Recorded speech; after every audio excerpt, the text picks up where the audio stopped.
Hello everyone! Narito kami ngayon sa Lucban, Quezon para makisaya sa kanilang Pahiyas Festival. Ipinagdiriwang ng mga taga Lucban, Quezon ang Pahiyas Festival bilang pasasalamat sa kanilang patrona si San Isidro Labrador dahil sa masaganang ani na binigay sa kanila sa buong taon. Ang kanilang bahay ay kanilang ginagayakan o pinapahiyasan, kaya nga tinawag itong Pahiyas Festival.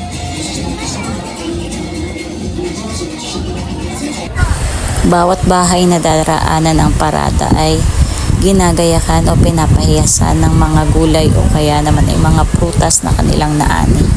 Hindi rin nawawala yung mga makukulay na keeping na nagmula sa malagkit na bigas o yung glutinous rice. O diba ang gaganda ng kanilang mga pahiyas? Bukod sa magaganda at makukulay na pahiyas ng bawat bahay, ay dinarayo rin dito sa Lucban ang kanilang parada. Ang parikitan o pagandahan naman ay nagpapakita ng mga Filipiniana costumes na yari sa mga lokal na materials na matatagpuan sa probinsya.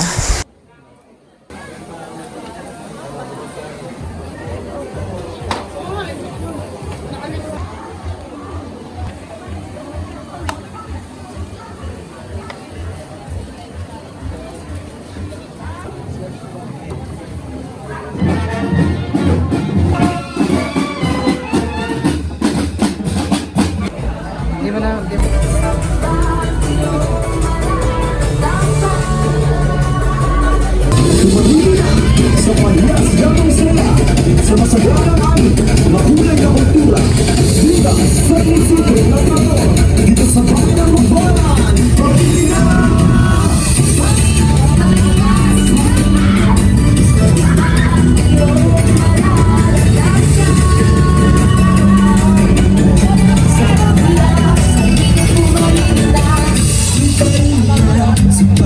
Sa bayan, lugar na may ganda, di mo malilimutan.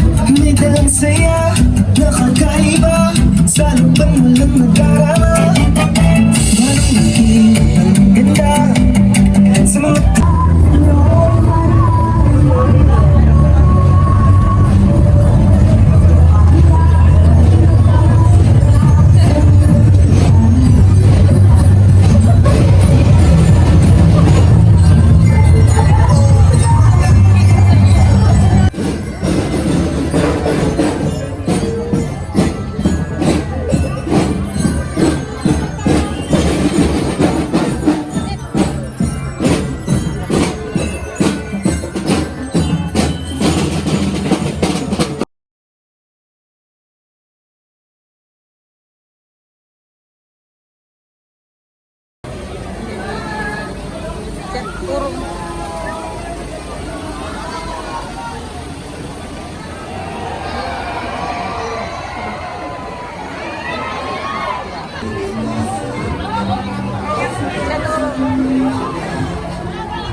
Ito naman yung inaabangan ng mga kabataan, yung parada ng mga higante.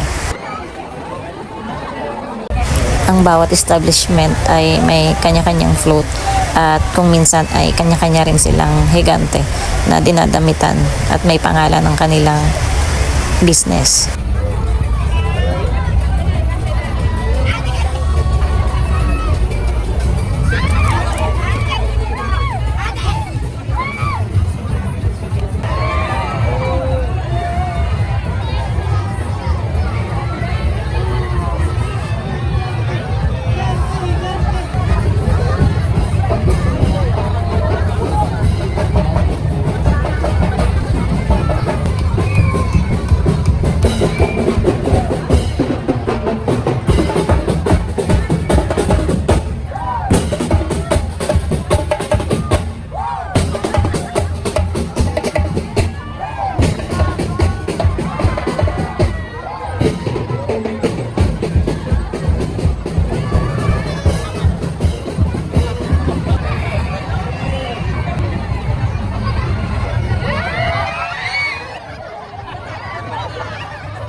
Narayo dito sa Lukban ay ang kanilang mga masarap na pagkain. Pero dahil sawa na tayo sa Pansit Lukban, so itong pinipilahang Ilocos Empanada na bagong bukas na tindahan dito sa Lukban ang ating susubukan.